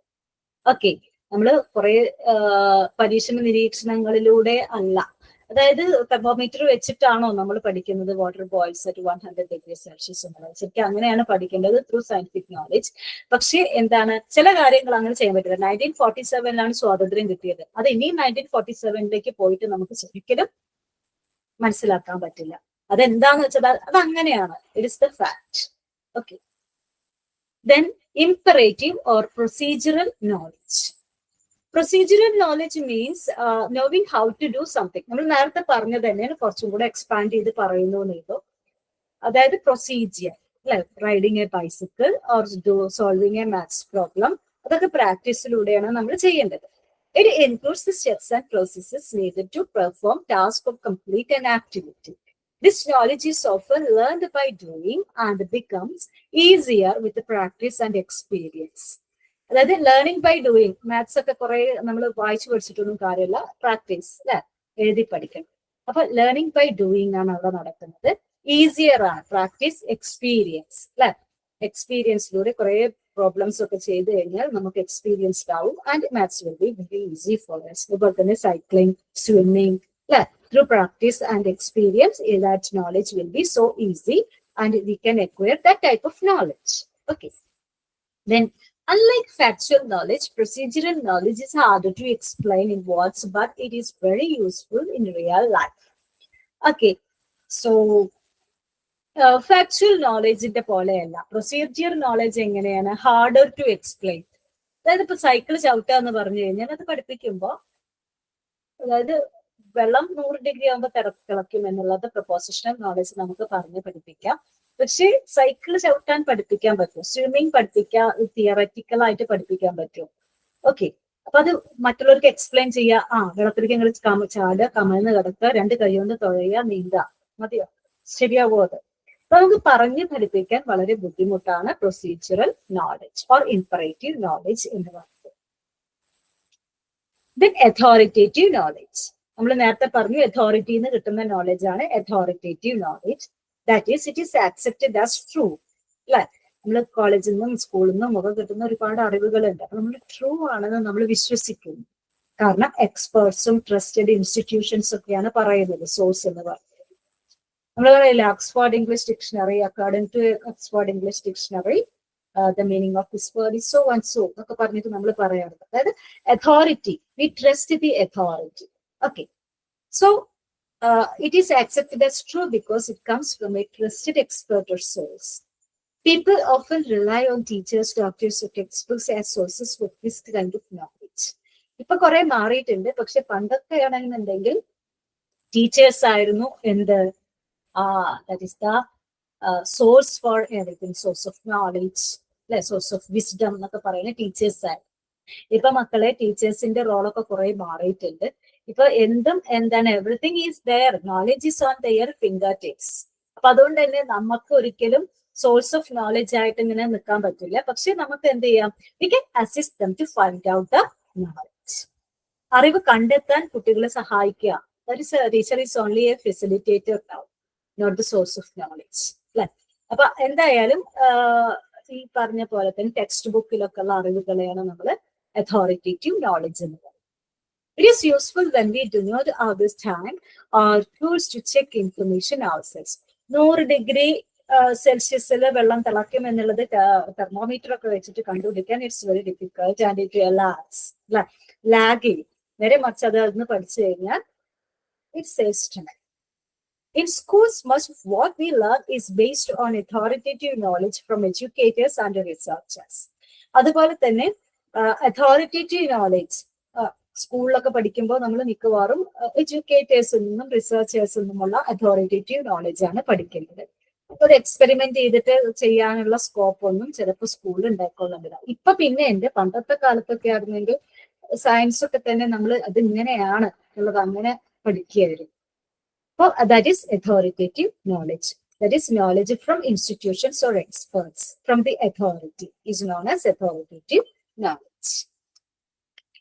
Then scientific knowledge. നമുക്കറിയാം scientific knowledge is built by observing the world and testing ideas through experiments.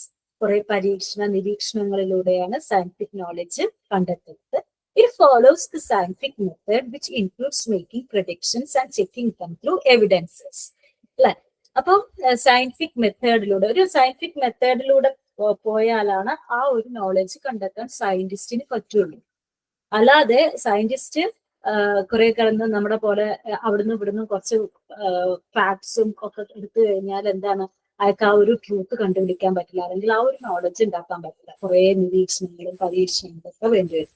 നിങ്ങൾ ഐൻസ്റ്റൈന്റെ കഥയൊക്കെ കേട്ടിട്ടുണ്ടായിരിക്കും, സോറി എഡിസന്റെ കഥ അല്ലെ. എത്രയോ പ്രാവശ്യം അയാൾ ബൾബ് ഉണ്ടാക്കിയിട്ട് അതൊന്നും ശരിയാവാതെ 100 പ്രാവശ്യത്തിൽ മുകളിൽ ഉണ്ടാക്കിയിട്ടുണ്ട്. ഈ ബൾബ് ഇന്നത്തെ കാണുന്ന ഈ ബൾബിന്റെ ഈ ഫോർമാറ്റ്, ആ ഒരു ഷേപ്പ് അല്ലെ. പിന്നെ ഉണ്ടാക്കി അവസാനമാണ് എന്താണ് ആ പെർഫെക്റ്റ് ഫോർമാറ്റിലേക്ക് അയാൾ എത്തിയത്. അപ്പൊ അത് എന്താണ്, ഇറ്റ് ടേക്സ് ടൈം. ഒരു നിമിഷം കൊണ്ടൊന്നും സയന്റിഫിക് നോളജ് കിട്ടുന്നതല്ല. This knowledge can be prepared and verified by others, making it reliable. മറ്റുള്ളവർക്ക് എന്ത് ചെയ്യാൻ പറ്റും, വെരിഫൈ ചെയ്യാൻ പറ്റും. അതായത് ഇപ്പൊ നമ്മൾ പറഞ്ഞില്ലേ ഗ്രാവിറ്റി ഉണ്ട് എന്നുള്ളത് പല രീതിയിലും എവിടെ ചെന്നിട്ട് നോക്കിക്കഴിഞ്ഞാലും ഗ്രാവിറ്റി ഈസ് ദെയർ. ഓക്കെ, അപ്പൊ ആളുകൾക്ക് അത് വെരിഫൈ ചെയ്യാൻ പറ്റുന്ന തരത്തിലുള്ള നോളജ് ആണ്. Science uses this type of knowledge to understand nature, medicine, technology and technology. ഇപ്പൊ നമുക്കറിയാം കോവിഡ് ഒക്കെ ഉണ്ടായപ്പോ കണ്ടില്ലേ, മെഡിസിനിൽ പെട്ടെന്ന് തന്നെ അവർ മരുന്നൊക്കെ കണ്ടുപിടിച്ചു ത്രൂ സയന്റിഫിക് റിസർച്ചേഴ്സ്. അപ്പൊ അതിന് technology is also very fast developing. അപ്പൊ നമുക്കറിയാം AI ഒക്കെ ChatGPT ഒക്കെ ഇപ്പൊ എന്താണ് 4 ആയി, 3.5 ആയിരുന്നു, ഇപ്പൊ 4 ആയി. ഇനി അത് വീണ്ടും ഡെവലപ്പ് ചെയ്തുകൊണ്ടിരിക്കും. അതുപോലെ തന്നെ അത് ഈ കാര്യങ്ങൾക്കൊക്കെ എന്താണ് ഈ രീതിയിലുള്ള തരത്തിലുള്ള നോളജിനെയാണ് നമ്മൾ സയന്റിഫിക് നോളജ് എന്ന് പറയുന്നത്. അത് ഒബ്സർവേഷനിലൂടെ, ടെസ്റ്റിങ്ങിലൂടെ, എക്സ്പെരിമെന്റ്സിലൂടെയാണ് ഉണ്ടാകുന്നത്. Kinds of knowledge, rational knowledge. Okay, നമുക്കറിയാം rational knowledge, reason. Rational knowledge comes from using reason and logic to understand things. It involves thinking carefully and drawing conclusions even without physical evidence. അപ്പൊ നമ്മള് ഇതിങ്ങനെ ചെയ്ത് കഴിഞ്ഞു കഴിഞ്ഞാൽ നിനക്ക് നല്ലതായിരിക്കും എന്നുള്ളത് നമുക്ക് പ്രെഡിക്റ്റ് ചെയ്യാനേ പറ്റുള്ളൂ. കുറച്ച് കാലം കഴിഞ്ഞിട്ടാണ് അതിന്റെ ഒരു റിസൾട്ട് വരും. അപ്പൊ എവിഡൻസ് ഇല്ലാതെ തന്നെ നമുക്ക് പറയാൻ പറ്റുന്നതാണ് ഈ റേഷണൽ നോളജ്, അല്ലെങ്കിൽ ഒപ്പീനിയൻസ് ഒക്കെ ആളുകൾക്ക് അഡ്വൈസസ് ഒക്കെ കൊടുക്കുക. Okay, for example solving A puzzle using logic is A form of rational knowledge. അതായത് ഇപ്പൊ സുഡോക്കു ഒക്കെ കളിക്കില്ലേ നിങ്ങൾ, അപ്പൊ സുഡോക്കു കളിക്കുമ്പോൾ അതിങ്ങനെ ലോജിക്ക് വെച്ചിട്ട് ഇങ്ങനെ ചെയ്യുന്നതാണ്. അപ്പോഴാണ് ഫൈനലി ആണ് അതിന്റെ റിസൾട്ട് കിട്ടുന്നത്. Okay, that is rational knowledge. This kind of knowledge is especially valued in mathematics, philosophy and law. ഇതിലെല്ലാം റേഷണൽ നോളജ് നമുക്ക് അപ്ലൈ ചെയ്യാൻ പറ്റും. Mathematics, philosophy and law. Kinds of knowledge, pragmatic knowledge. നമുക്കറിയാം practical knowledge ആണ് pragmatic knowledge. It is focused on what works best in a real situation, not just what is true in theory. ഒരു സിറ്റുവേഷനിൽ നമ്മൾ എങ്ങനെയാണ് practice ചെയ്യുന്നത്, not theory അല്ലെ. സിറ്റുവേഷനിൽ എങ്ങനെയാണ് ഈ ഒരു നോളജ്, അല്ലെങ്കിൽ എങ്ങനെയാണ് ഈ അവിടെ ഒരു കാര്യം നമ്മൾ പറയേണ്ടത് അല്ലെങ്കിൽ പ്രവർത്തിക്കേണ്ടത്, that is pragmatic knowledge. It helps us solve problems by choosing practical and effective solutions. Problem solving in not a mere mathematical problem solving or problems in our real life situations. നമ്മുടെ ജീവിതത്തിൽ എന്തെങ്കിലും problems ഉണ്ടെങ്കിൽ അതൊക്കെ solve ചെയ്യാൻ നമുക്ക് ഈ pragmatic knowledge വളരെയധികം important ആണ്. For example, knowing how to fix a flat tyre quickly is pragmatic knowledge. Okay, അപ്പം എന്താ പറയാ, ഇതുപോലെ തന്നെ ഫ്ലാറ്റ് ടയർ ഫിക്സ് ചെയ്യേണ്ടത് എങ്ങനെയെന്നുള്ളത് നമുക്ക് പ്രഗ്മാറ്റിക് നോളജ്, അതായത് നമ്മുടെ എക്സ്പീരിയൻസിലൂടെ പ്രാക്ടിക്കൽ നോളജിലൂടെ മാത്രമേ പറ്റുള്ളൂ. അതായത് തിയറി കുറെ പഠിച്ചിട്ട് സ്വിമ്മിംഗ് ഒക്കെ പോലെ തന്നെ. It is common in professions like teaching, business or engineering where results matter. ഇപ്പൊ നമ്മൾ പറഞ്ഞില്ലേ, റാങ്ക് ഒക്കെ കിട്ടിയിട്ടുണ്ടെങ്കിലും theoretical knowledge is there for that person. അതുകൊണ്ടാണല്ലോ റാങ്ക് കിട്ടുന്നത്. പക്ഷെ പ്രാക്ടീസിലൂടെ മാത്രമാണ് അത് എന്ത് ചെയ്യാൻ പറ്റുള്ളൂ, നല്ല ടീച്ചർ ആവാൻ പറ്റും. ചില ആളുകൾ അങ്ങനെയല്ല കേട്ടോ, already they are some born teachers will be there. അപ്പം പ്രാക്ടീസിലൂടെ ഒരുപാട് നമുക്ക് നല്ല ക്വാളിറ്റീസ് കിട്ടും, കുറെ എക്സ്പീരിയൻസസ് കിട്ടും. Class room handling it's very important in the case of A teacher. നമുക്കറിയാം, നമ്മൾ എത്ര പഠിപ്പിച്ചു പോയാലും ഇപ്പൊ നിങ്ങൾ B.Ed ഒക്കെ പഠിക്കുന്ന സമയത്ത് ഇതുപോലെ നമ്മൾ ഒരുപാട് കാര്യങ്ങൾ പഠിക്കാൻ പറ്റും. ഇങ്ങനെ എന്താ പറയാ, ക്ലാസ് റൂം ഇങ്ങനെ മാനേജ് ചെയ്യാം. ഓക്കെ, ഇപ്പൊ നമുക്ക് കുറെ അഡ്വൈസസ് ഒക്കെ തരാം. ഞാൻ അപ്പൊ ഒരു ടീച്ചറാണ്, അപ്പൊ അതുകൊണ്ട് നമുക്ക് അഡ്വൈസ് ഒക്കെ തരാം. ക്ലാസ് റൂമിൽ കുട്ടികളെ എങ്ങനെ നമുക്ക് മാനേജ് ചെയ്യാം, അല്ലെ? കുട്ടികളെ നമ്മൾ അവരടുത്ത് ക്വസ്റ്റ്യൻ ചോദിക്കാം. എന്തെങ്കിലും അവർ വർത്തമാനം പറയുകയാണെങ്കിൽ അവർ നമ്മളെ ശ്രദ്ധിക്കുന്നുണ്ടോ എന്ന് അറിയാനായിട്ട് we can collect feedback. That is we can ask them questions, അല്ലെ? ക്വസ്റ്റ്യൻ ചോദിക്കാൻ പറ്റും. അല്ലെങ്കിൽ എന്താണ്, നമ്മൾ കുറച്ചേരം ഞാനൊക്കെ ചെയ്യുന്ന ഒരു ടെക്നിക്കാണ്, കുട്ടികൾ ക്ലാസ്സിൽ വർത്തമാനം പറയുകയാണെന്നുണ്ടെങ്കിൽ നമ്മൾ കുറച്ചേരം മിണ്ടാതിരിക്കും. ഓക്കെ, അപ്പൊ അവരവരുടെ ടോക്ക് നിർത്തും, പിന്നെ അവർ ശ്രദ്ധിക്കാൻ തുടങ്ങും. ഓക്കെ, അപ്പൊ അതൊരു ടെക്നിക്കാണ് ക്ലാസ് റൂം മാനേജ്മെന്റ്. പക്ഷെ ഈ കാര്യങ്ങൾ നമ്മൾ പല ടീച്ചേഴ്സിനോടും പറഞ്ഞ്, ന്യൂലി ഹാൻഡഡ് ഒക്കെ ആയിട്ടുള്ള ആളുകളുടെ അടുത്ത് പറഞ്ഞു കഴിഞ്ഞാൽ അവര് പറയും ഞങ്ങൾ ഇതൊക്കെ അപ്ലൈ ചെയ്ത് ടീച്ചറെ പറ്റുന്നില്ല. പക്ഷെ ഓക്കെ, ഞങ്ങൾ ക്വസ്റ്റ്യൻ ചോദിച്ചു കഴിഞ്ഞാല് അവര് ഉത്തരം പറയുന്നില്ല, അവര് വെറുതെ എണീറ്റ് നിൽക്കും, പിന്നെ അവിടെ നിന്നിട്ട് വീണ്ടും വർത്തമാനം. അതുപോലെ തന്നെ ഞങ്ങൾ മിണ്ടാതിരുന്ന അപ്പൊ അവർക്ക് സുഖമായി, അവർ വീണ്ടും വർത്താനം തുടങ്ങി, എല്ലാവരും വർത്തമാനം തുടങ്ങി. അപ്പൊ ഇങ്ങനത്തെ കുറെ കാര്യങ്ങൾ നമ്മുടെ എക്സ്പീരിയൻസിലൂടെയാണ് അക്വയർ ചെയ്യുന്നത്. അപ്പൊ കുറച്ച് കാലങ്ങൾ നമ്മളത് പ്രാക്ടീസ് ചെയ്താൽ നമുക്ക് കുറച്ച് രീതിയിൽ നമുക്ക് എന്ത് ചെയ്യാൻ പറ്റും, ഈ കുട്ടികളെ കൺട്രോൾ ചെയ്യുക ഇൻ ദ സെൻസ്, അതായത് അവരെ അടിച്ചമർത്തുക എന്നുള്ളതല്ല, നമ്മൾ പറയുന്നത് അവർ കേൾക്കണമല്ലോ, അതിനുവേണ്ടി അവരെ പ്രിപ്പയർ ചെയ്യുക. അപ്പൊ അതിന് കുറെ ടെക്നിക്സുകളുണ്ട്. ത്രൂ എക്സ്പീരിയൻസ് നമുക്കത് വളരെയധികം ഈസി ആയിട്ട് കിട്ടുന്നതാണ്. That is the pragmatic knowledge. Okay, then it is then pragmatic knowledge is very common for teaching, business, engineering. Business ഒക്കെ അതുപോലെ തന്നെയാണ്, വളരെ ഇമ്പോർട്ടന്റ് ആണ്. അതായത് എക്സ്പീരിയൻസ്, നമ്മൾ പറയുന്നത് ആളുകൾ ബിസിനസ്സിലൊക്കെ പെട്ടെന്ന് ഫ്ലോപ്പ് ആവുന്നതൊക്കെ due to the lack of experience എന്നൊക്കെ പറയും. ഇതിൽ എക്സ്പീരിയൻസ്ഡ് ആയിട്ടുള്ള കമ്പാനി ഒക്കെ ആണെങ്കിൽ അവർക്കറിയാം എങ്ങനെ ബിസിനസ് ചെയ്യണം, അല്ലെങ്കിൽ എന്താണ്, എങ്ങനെ ചെയ്താലാണ് കൂടുതൽ പൈസ കിട്ടുക, എങ്ങനെയാണ് ആളുകളെ അട്രാക്ട് ചെയ്യാൻ പറ്റുക. Techniques Then domain or expert knowledge. Domain specific അറിയാലോ, ഓരോ ഡൊമൈനും ഓരോ സബ്ജക്റ്റിനും അല്ലെങ്കിൽ ഓരോരോ വിഭാഗങ്ങൾക്കും അവരുടേതായിട്ടുള്ള കുറെ നോളജ് ഉണ്ടാവും. അതായത് deep understanding in one specific subject like മെഡിസിനേതായിട്ടുള്ള കുറെ നോളജ് ഉണ്ട്, അല്ലെ? അതല്ല ലോയിൽ പഠിപ്പിക്കുക, അതല്ല കമ്പ്യൂട്ടർ സയൻസിൽ പഠിപ്പിക്കുക, അതല്ല ടീച്ചിങ്ങിൽ പഠിപ്പിക്കുന്നത്. That is domain specific knowledge. Experts develop this knowledge through long study, practice and experience in that field. Okay, ഈ നോളജ് എങ്ങനെ ഉണ്ടാക്കുന്നത്? മെഡിസിനില് മരുന്നുകളൊക്കെ എങ്ങനെയാണ് കുറേ പരീക്ഷണ നിരീക്ഷണങ്ങളിലൂടെയാണ് അതൊക്കെ കണ്ടെത്തിയിട്ടുള്ളത്. ഫോർ എക്സാമ്പിൾ, അല്ലാതെ വെറുതെ ടെക്സ്റ്റ് ബുക്ക് അങ്ങനെ ഒരു സുപ്രഭാതത്തിൽ ഇരുന്ന് എഴുതി വെച്ചിട്ടുള്ള നോളജ് അല്ലാതെ. For example, a software engineer knows how to design and troubleshoot computer programs. അപ്പൊ അതിന് വേണ്ട നോളജ് ആണ് ഡൊമൈൻ സ്പെസിഫിക് നോളജ് ആയിട്ട് അവർ പഠിക്കുന്നത്. Expert knowledge is valuable because it helps solve advanced or technical problems. അതായത് technical problems ഒക്കെ മാറ്റാനൊക്കെ expert knowledge അല്ലെങ്കിൽ domain specific knowledge വളരെ ഇമ്പോർട്ടൻ്റ് ആണ്. ഇപ്പം ഹാക്കിംഗ് ഒക്കെ പഠിപ്പിക്കുന്നുണ്ട്, കാരണം ഹാക്കേഴ്സിന് എന്താ ഫൈൻഡ് ഔട്ട് ചെയ്യാനാണ് ആക്ച്വലി ഹാക്കിംഗ് പഠിപ്പിക്കുന്നത്. Then dispersed or distributed knowledge എന്ന് പറഞ്ഞു കഴിഞ്ഞാൽ it means that different people hold different parts of the information. Together, they form a complete system of knowledge, like in a hospital where doctors, nurses, and staff all have unique roles. അതായത് പലർക്കും പല രീതിയിലുള്ള ഇൻഫർമേഷൻസും അറിവുകളും ഉണ്ടായിരിക്കാം. ഒരു അറിവും ചെറുതല്ല. അതായത് ഹോസ്പിറ്റൽ മാനേജ് ചെയ്യണമെങ്കിൽ ഡോക്ടറെ കൊണ്ട് മാത്രം പറ്റില്ല. മാനേജേഴ്സ് ഷുഡ് ബി തയ്യാർ, സ്റ്റാഫ് ഷുഡ് ബി തയ്യാർ, ക്ലീനിങ് സ്റ്റാഫ് ഷുഡ് ബി തയ്യാർ, നഴ്സസ് ഷുഡ് ബി തയ്യാർ. അല്ലെ, ഇവരുടെ ഒരു കളക്റ്റീവ് ആയിട്ടുള്ള ഒരു എഫേർട്ടാണ് ആ ഒരു സിസ്റ്റം വർക്ക്ഔട്ട് ചെയ്യുന്നത്. That is dispersed or distributed knowledge. പല ആളുകൾക്ക് പല രീതിയിലുള്ള നോളജും ഡ്യൂട്ടികളൊക്കെയാണ് ഉണ്ടാവുക. This kind of knowledge is important in teams, organizations and communities. ഇപ്പൊ ഹോസ്പിറ്റൽ ആണെങ്കിൽ ആലോചിച്ച് നോക്കൂ, വെറും ഡോക്ടേഴ്സ് ഹോസ്പിറ്റലിൽ പറഞ്ഞു വെച്ചാൽ ചികിത്സിക്കാനുള്ള സ്ഥലം, ഡോക്ടേഴ്സ് മാത്രം മതിയോ? പോരാ. Managers should be there, administrative officers should be there, clerks should be there, pharmacist should be there, nurses should be there. ഓരോരുത്തരുടെയും അറിവുകൾ അവിടെ വളരെ ഇമ്പോർട്ടൻ്റ് ആണ്. Sharing and communication are key to making dispersed knowledge work effectively. അപ്പൊ ഇവർ തമ്മിലുള്ള ഒരു sync അല്ലെങ്കിൽ ഒരു sharing is very important in the success of that organization. Encoded knowledge.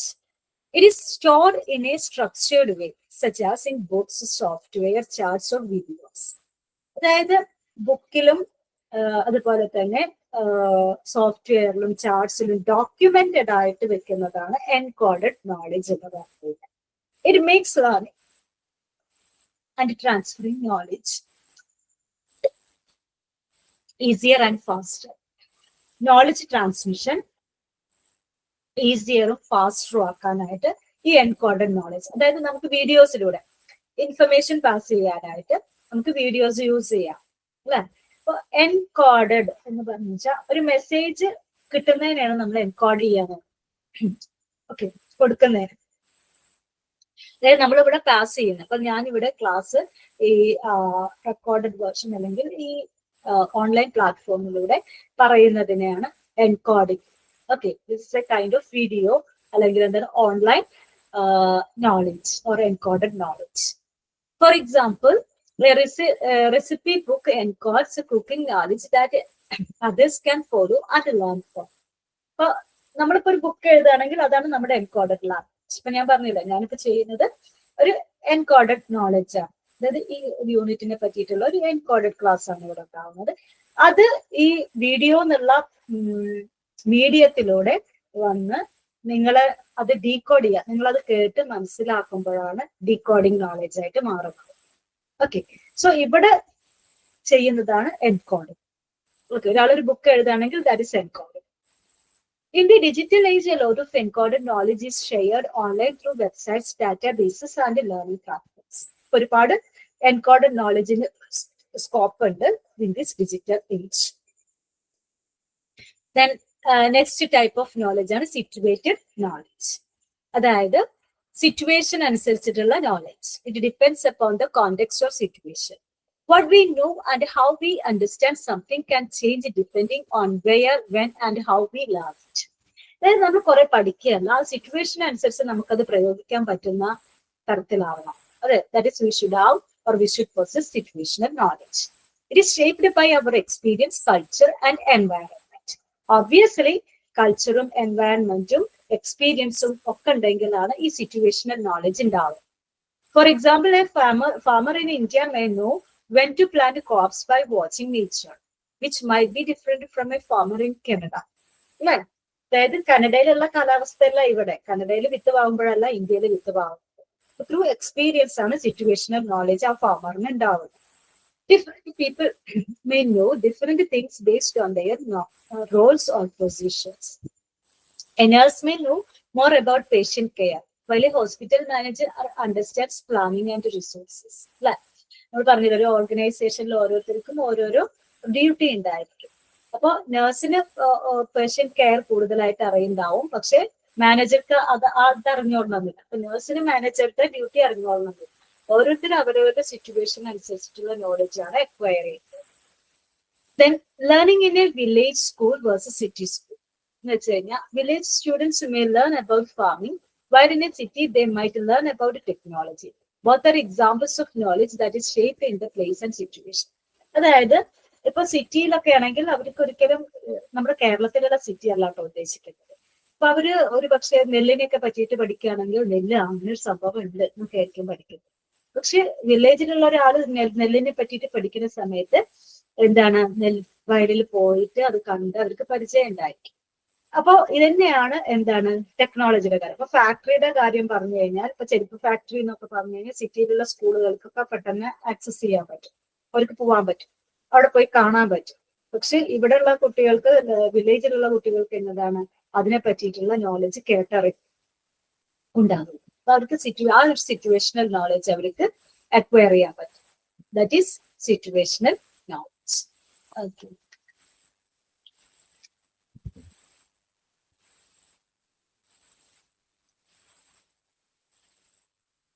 Okay. Thank you. Thank you for listening.